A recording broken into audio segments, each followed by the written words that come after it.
All right, Can't Help Falling in Love with You by Elvis. The reason I'm doing this video is because I was doing a private lesson with someone and they wanted help learning how to figure this song out playing fingerstyle guitar. And so I was like, that's a really good song. I can't believe I haven't learned it. I can't believe I haven't come up with a fingerstyle arrangement for it. So that's what I want to do in this lesson. The song is originally in the key of D major, but I'm playing it in the key of C with C shapes just because it fits to have the melody on top a little bit better. If you want to play along with this, just strum along with it. Just put a capo on the 2nd fret and then play your C shapes and you'll be in the key of D. I also have the chord charts for you for both the way I'm going to play it here in the key of C, which you can do with the capo or not, and then I have it for you in the key of D if you just want to strum along with the open D chord. So I'll go over the chords I'm using first. Starts off with a C, then a G over B, or just think about it as a G. Then an A minor, F, then a C, a G, so nothing different there. So, and that's pretty much all the chords for like what would be the chorus of the song. The only other part is you'll be playing an E minor, but I use this bar chord shape up here. You'll see why when we get to it, just because of the way the melody is, and then a B7, and it's this one. Specifically those two bar chord shapes you have to have them for the melody to be right. And that's the tricky part of the tune, but we'll talk about that more when we get there. Now, if you want to know what tone I'm using on this, a lot of people ask me, what are you using to get this particular tone for the song? All it is going through an HX stomp with the Lone Star model, a couple of Celestion impulse responses, and 2 reverbs, a spring and a room, just to give it some space.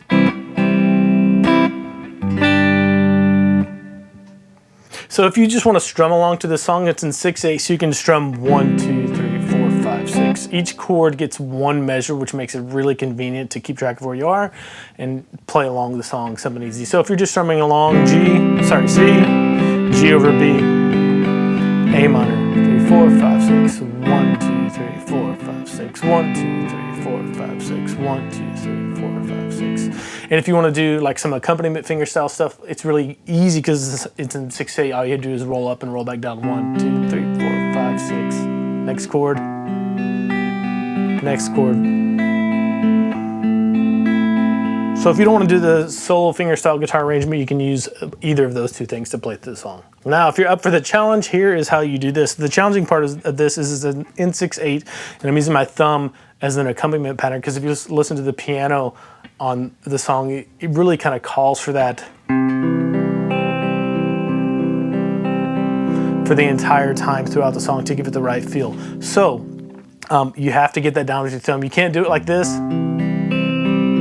because you're going to need these fingers to play the melody notes, and it gets a little bit tricky. So the first thing I would do is just suggest playing through the chord progression with your thumb, using that for that bass accompaniment. G over B, A minor. And one little kind of rule that I use the lowest strings that I can that are adjacent to each other. So for the C, I'll leave the E string out. For the G over B, I start on the A string as well. And then the A minor, same thing.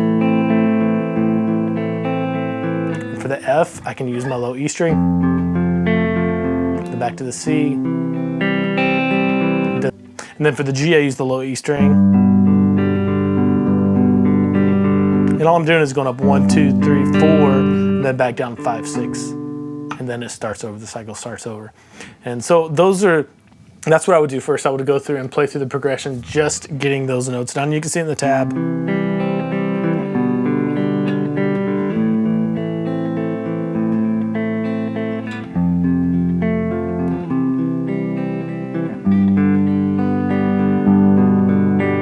You see there, I just missed that A string. It's one thing. I could stand to work on the song a little bit more, but today's filming day, had to do it. But if you get that down first, it's going to make everything else much easier when you get to put the melody on top.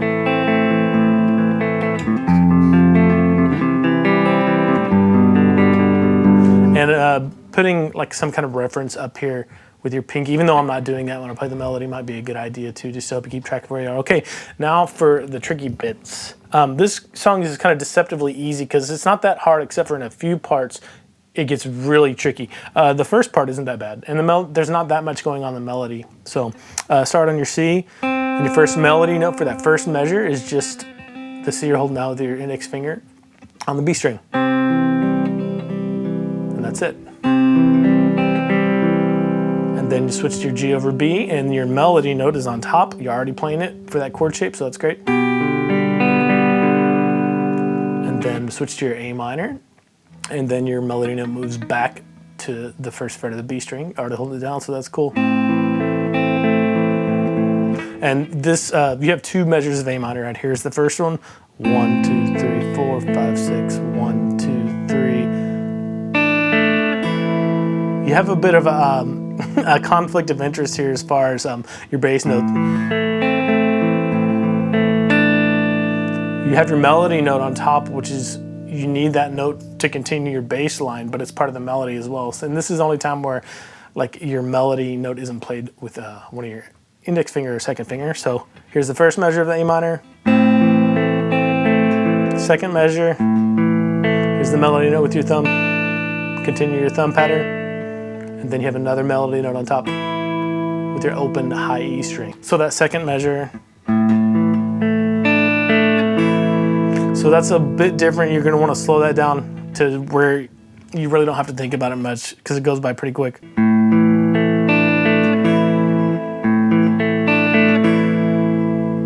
And then you move to an F major chord, and your melody note is on top, so just hit that once with your index finger or your second finger and keep your bass line going. Then back to a C.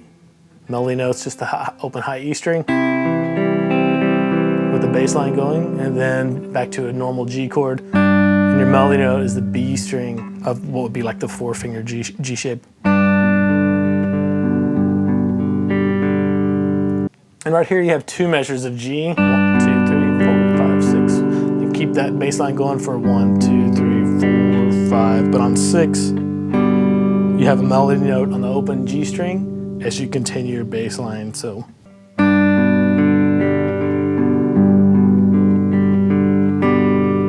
and that sets you up for the F chord. And the only melody note there is a note you're already playing in the shape, so that's great. It's on the G string. This A note you're playing with your middle finger, and you just keep your bass line going. And then you switch to a G chord, and your melody note moves to the B on the open B string. Then you switch to an A minor chord. Melody is first finger, B string, first fret. And here is the first really nasty, tricky part of this tune. I'll play it for you. It's on an F chord. Slow it way down. Then give you some context for normal speed. You still have the same thing going with your thumb for the bass line, but you need some fingers to get the other melody notes. The first melody note is the 3rd fret of the B string, so you have to have a finger come over here, and I use my pinky to grab that. So first 2 bass notes, and then next melody note is the open E string, so you can't bar this F. Keep your bass line going. And then the next melody note is the 1st fret of the high E string. So you just lay your bar down and keep your bass line going. So it's really, really tricky, at least it was for me. I had to slow it way down. Especially this whole thing of not barring, then switch your pinky back and then laying your bar down. And then you switch back to a C chord, melody notes on the high E string, standard bass line to a G, melody notes on the, like a 4-finger G again, melody notes on the 3rd fret of the B string with your 3rd finger, back to a C. And you have C for 2 measures there. The first melody note is, or the only melody note, is on the C note there, 1st fret of the B. And just do the bass line twice for the C chord. And now for the trickiest part of the song, you have to get all the way from here, the C, all the way up to this E minor to play this part. And the bass line doesn't change at all. I'm still doing, starting on the lowest string, the E string in this case. I'm just playing 6 notes, 1, 2, 3, 4, 5, 6. 4 up, 2 down. But it gets, the hard part is you have to play those two notes and then those two notes for the melody. So your melody notes are already held down by this chord shape, which is fantastic. Makes it a little bit easier, but it feels like your fingers are getting tied up because watch what happens. You end up pinching these two strings, the E and the D strings, and then the A string by itself, and then pinching the D and the G strings with your, I like to use my initially first finger and then second finger because it just lines it up nicely. And then the G string by itself, and then pinch with your thumb and first finger the D and B strings, and then come back down, A and high E strings with your thumb and middle finger. So you end up with this with your bass on your, with your fingers, you end up with this. This just keeps it organized. Index, middle, index, middle.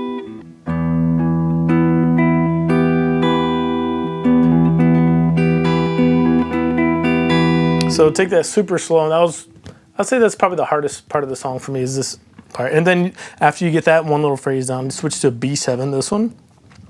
And the melody note is already in this one too, so that's great. And this one isn't too hard. Switching between these two bars is really tough because you have to have this open E string here for your E minor. And then when you go to your B7, you have to put your bar on the 6th string. But your melody note is just the 7th of the chord right there with your pinky, and then just up and down with the bass line, just like you normally would. Back to the E minor, then B7, same thing. Do that a total of 3 times. And this, like again, this is the toughest part of the song. Really isolate this, and probably even tougher than actually hitting this E is getting from the C. So I would recommend just playing that over and over again. Really isolating that to make that shift from the C to the E minor. Anyway, after that section, you move to an E minor, 4-finger E minor, kind of E minor 7 type chord. It's just regular 1, 2, 3, 4, 5, 6 on your bass. And then your melody notes, 2 melody notes on the high E string there, and that G you're fretting. Then you move to an A7 based on exactly how it was. But the melody notes you need are, so open 3rd fret of the E, and then back to your open high E string. But the rhythm there is a little bit different. You hit 2 bass notes, and then the open high E string.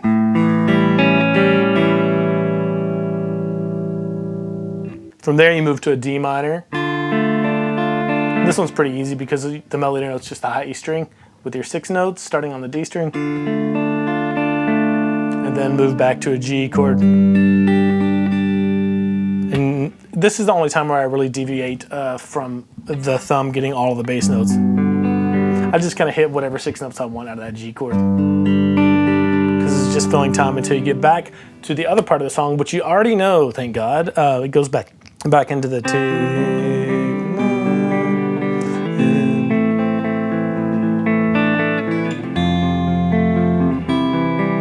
same thing.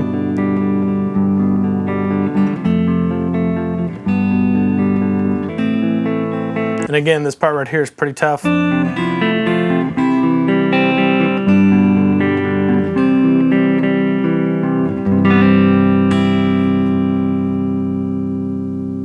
This song is just a really good example of how some tunes, especially fingerstyle stuff, can be deceptively easy.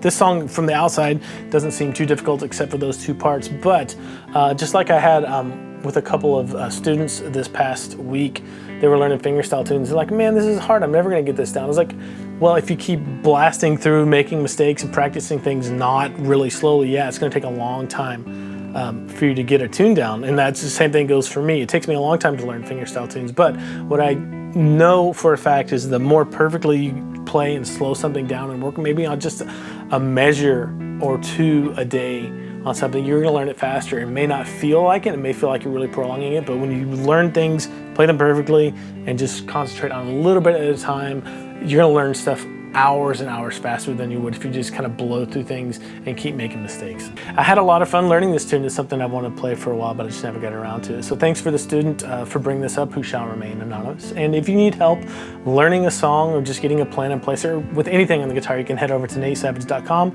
and schedule a personal private video lesson with me there. Subscribe for more videos, and I'll see you in the next one.